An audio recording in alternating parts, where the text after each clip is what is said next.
देखिएगा ये पवित्र बाइबल फिर से, ये देखिएगा पवित्र बाइबल, फिर दिखाते हैं आपको। ये वही है पवित्र बाइबल, संपूर्ण जीवन अध्ययन बाइबल। ये अभी आपको दिखाया, ये देखिएगा ये।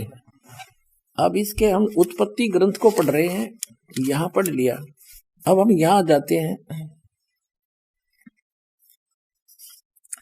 हम थोड़ा सा दिखाएंगे फिर पढ़ सकते हो आप। वैसे थोड़ा हिंट देती है, यहाँ पर लिखा है, तब यहोवा परमेश्वर ने आदम को भूमि की मिट्टी से रचा और उसके नथनों में जीवन का श्वास फूंक दिया और आदम जीवित प्राणी बन गया। और यहोवा परमेश्वर ने पूरब की ओर अदन में एक वाटिका लगाई और वहां आदम को जिसने उसे रचा था रख दिया। और यहोवा परमेश्वर ने भूमि के सब भांति भांति के वृक्ष जो देखने में मनोहर और उनके फल खाने में अच्छे हैं उगाए, और वाटिका के बीच में जीवन के वृक्ष और भले बुरे के ज्ञान के वृक्ष भी लगाया। अब देखो, यहोवा परमेश्वर ने आदम को लेकर अदन की वाटिका में रख दिया और वह उसमें काम करे और उसकी रक्षा करे। और यहोवा परमेश्वर ने आदम को यह आज्ञा दी कि तू वाटिका के सब वृक्षों का फल बिना खटके खा सकता है, पर भले बुरे का ज्ञान का जो वृक्ष है उसका फल तू कभी न खाना, क्योंकि जिस दिन तू उसको खाएगा उसी दिन अवश्य मर जाएगा। अब यहाँ देखो 8 पृष्ठ पे पढ़ रहे हैं हम, जेनेसिस 8 पृष्ठ पे 18वां। यहोवा परमेश्वर ने कहा, आदम का अकेला रहना अच्छा नहीं, और उसके लिए एक ऐसा सहायक बनाऊं जो उससे मेल खाए। यह देखिए, तब यहोवा परमेश्वर ने आदम को भारी नींद में सुला दिया, और ये तो उसकी उत्पत्ति की, उसकी हड्डी निकाल ली नौकर। फिर यहाँ देखते हैं मनुष्य का पतन। यहोवा परमेश्वर ने जितने बनैले पशु बनाए थे उन सब में सर्वदूरत था। उसने स्त्री से कहा कि क्या, वो हव्वा बना दी उसकी स्त्री, क्या सच है कि परमेश्वर ने कहा कि तुम इस वाटिका के वृक्ष का फल न खाना? स्त्री ने सर्प से कहा, इस वाटिका के वृक्षों के फल हम खा सकते हैं, पर जो वृक्ष वाटिका के बीच में है उसके फल के विषय में परमेश्वर ने कहा है कि न तो तुम उसको खाना और न उसको छूना, नहीं तो मर जाओगे। सर्प ने कहा, स्त्री से कहा कि तुम निश्चय नहीं मरोगे, वरना परमेश्वर आप जानता है कि जिस दिन तुम उसका फल खा लोगे उसी दिन तुम्हारी आंखें खुल जाएंगी, तुम भले बुरे का ज्ञान पाकर परमेश्वर के तुल्य हो जाओगे। तब स्त्री ने देखा उस वृक्ष का फल खाने के लिए अच्छा है, देखने में मन भाऊ है, बुद्धि देने के लिए चाहने योग्य भी है। तब उसने उसको तोड़कर खाया, अपने पति को भी दिया और उसने भी खाया। तब उन दोनों की आंखें खुल गई, उन्होंने मालूम हुआ कि वे नंगे हैं, इसलिए उन्होंने अंजीर के पत्ते तोड़कर लंगोट बना लिए। तब यहोवा परमेश्वर जो दिन के ठंडे समय वाटिका में फिरता था का शब्द सुनाई दिया।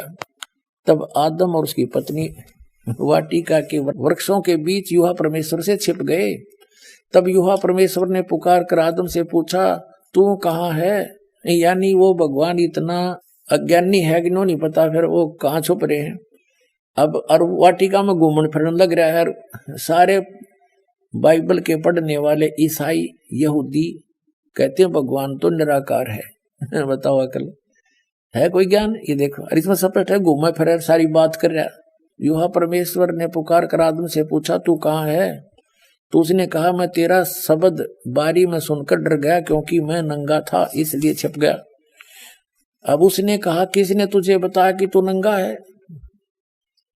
जिस वृक्ष का फल खाने को मैंने तुझे मना किया था, क्या तूने उसका फल खा लिया? खा लिया है। आदम ने कहा, जिस स्त्री को तूने मेरे संग रहने को दिया है उसी ने उस वृक्ष का फल मुझे दिया और मैंने खा लिया। तब यहोवा परमेश्वर ने स्त्री से कहा कि तूने यह क्या किया? अब स्त्री ने, हव्वा ने कहा कि सर्प ने मुझे बका दिया तब मैंने खा लिया। अब हम अपने मतलब की बात पढ़ेंगे।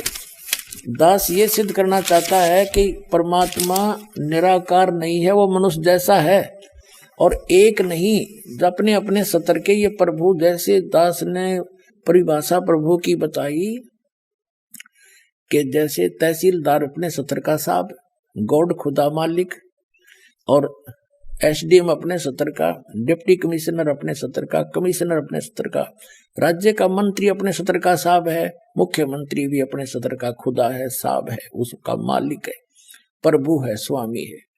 जैसे केंद्र के मंत्री भी अपने स्तर के साहब हैं और प्रधानमंत्री ओवरऑल कंट्रोलर सबके ऊपर साहब है, उन सब साहबों का के ऊपर भी साहब है, उस साहब के नीचे वाले सारे साहब हैं और वो अपने स्तर के साहब। ऐसे ही देव हैं ये तीन ब्रह्मा विष्णु महेश हैं, ये ही यहाँ कंट्रोल कर रहे हैं सारे इस पृथ्वी के, पाताल लोक के और स्वर्ग लोक के प्राणियों को। अब यहाँ दास ये सिद्ध करना चाहता है कि एक से अधिक भी खुदा हैं, जो कि एक डॉक्टर जाकिर नाइक एक नया प्रवक्ता वाक्य है, वो नो कह है कि मुसलमान तो सब कुछ खुदा का मानते हैं और हिंदू अधिकतर सबको खुदा मानते हैं। उनका कोई 3 भगवान मानना है, कोई 33 मानना है, कोई 10 मानना है, कोई 33 करोड़ भी देव भगवान मानता है। वो देव हैं अपने स्तर के और वो महादेव है, वो सबका मालिक महादेव है, कुल मालिक वो ग्रेट गॉड है, बड़ा भगवान महादेव को हो, बड़ा अल्लाह अकबर को हो। तो वो महादेव कौन है? वो अल्लाह अकबर है, कंप्लीट गॉड है, परम अक्षर ब्रह्म है, सबका ओवरऑल कंट्रोल, कुल का मालिक है।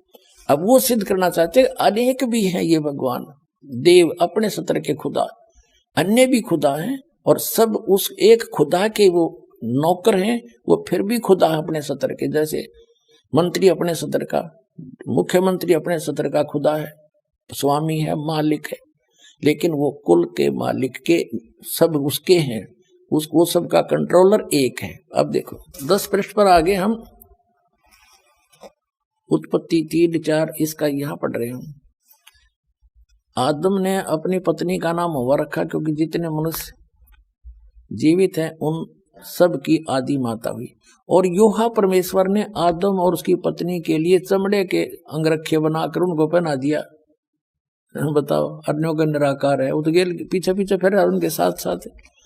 योहा परमेश्वर ने कहा कि मनुष्य भले बुरे का ज्ञान पाकर हम में से एक के समान हो गया, इसलिए अब ऐसा ना हो कि वह हाथ बढ़ाकर जीवन के वृक्ष का फल भी तोड़ ले के खा ले और सदा जीवित रहे।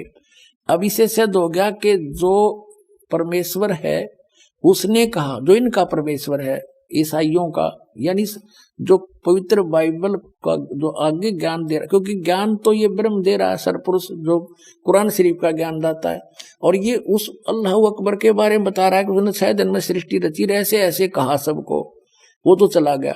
अब खुद बागडोर संभाल ली ना, सोच लिया उसने, वो स्वयं आता नहीं, अन्य रूप धारण कर लेता है। जैसे तीनों पुत्रों को उसने यहाँ के कंट्रोलर बना रखा है, मुख्य ये है कंट्रोलर इस 3 लोग के एक एक विभाग के मंत्री। तो ये क्या कह रहा है, जिसने आदम को कपड़े बनवाए और उसको मना किया कि बीच का फल ये ना खाना, उसने खा लिया। अब वो क्या कह रहा है कि ये भले बुरे के वृक्ष का फल खाकर ये हम में से एक के बराबर हो गया। इसका मतलब एक से अधिक परमेश्वर हैं, अल्लाह हैं। ये देखो, फिर योहा परमेश्वर ने कहा मनुष्य यानी आदम भले बुरे का ज्ञान पाकर हम में से एक के समान हो गया। इति सिद्धम के एक से अधिक खुदा हैं, एक से अधिक गॉड हैं। ये डम्मी गॉड हैं, ये अधूरे गॉड हैं, गॉड ये भी है। जब डम्मी गॉड है तो कंप्लीट गॉड भी है। तो अन्य देव भी हैं और एक कुल का मालिक वो अन्य है। अब आगे दिखाता हूं आपको। ये है जेनेसिस यानी उत्पत्ति ग्रंथ अध्याय नंबर 16-17 का, और 17 अध्याय का श्लोक नंबर 1 है यो 1 नंबर। अब अब्राहम 99 वर्ष का हो गया था अब्राहम। तब योहा ने उसको दर्शन देकर कहा, मैं सर्वशक्तिमान ईश्वर हूं, तो मेरी उपस्थिति में चल और सिद्ध होता जा। हो गया, यानी निराकार की तरह जब सामने आकर दर्शन दिए। ठीक है, जेनियस 17-18 24 नंबर पृष्ठ पे और 17-18 ये अध्याय है। तो 18वें अध्याय में अब्राहम मामरे के बांध वृक्षों के बीच कड़ी धूप के समय तंबू के द्वार पर बैठा हुआ था। तब यूहन्ना ने उसे दर्शन दिया। उसने आंख उठाकर दृष्टि की तो क्या देखा कि 3 पुरुष, ये 3 भगवान उसके सामने खड़े हैं। और जब उसने देखा तब वह उनसे भेंट करने के लिए तंबू के द्वार से दौड़ा और भूमि पर गिरकर दंडवत की और कहने लगा, हे प्रभु, यदि मुझ पर तेरी अनुग्रह की दृष्टि है तो मैं विनती करता हूं कि अपने दास के पास से चले ना जाना। मैं थोड़ा सा जल लाता हूं और आप अपने पांव धोकर इस वृक्ष के नीचे विश्राम करो। फिर मैं एक टुकड़ा रोटी ले आऊं और उससे आप अपने अपने जीव को तृप्त करें, तब उसके पश्चात आगे बढ़ें, क्योंकि आप अपने दास के पास इसीलिए पधारे हैं। उन्होंने कहा, जैसा तू कहता है वैसा कर। अब क्या सिद्ध हो गया? 3 तो हो गए सिद्ध। ये वही 3 हैं, ब्रह्मा विष्णु महेश हैं। रूप बदल कर ये किसी भी रूप में चले जाते हैं, मनुष्य जैसा सदृश रूप भी धारण कर लेते हैं। ये चतुर्भुज तक बना सकते हैं, इससे आगे इनके हाथ नहीं बन सकते। तो इसी प्रकार ये अब क्या सिद्ध हुआ कि एक कुल का मालिक है और ये अन्य अपने अपने सत्र के और भी देव हैं, जो बाइबल भी प्रमाणित करता है। और जो ये कहता है कि हिंदू अन्य देवता है नहीं, वो गलत मानते हैं, वो इनकम्प्लीट नॉलेज रखता है। वो कहते हैं little knowledge is the dangerous thing. नीम हकीम खतरा जान, वो नीम हकीम है जो इनकम्प्लीट स्पिरिचुअल नॉलेज रखते हैं।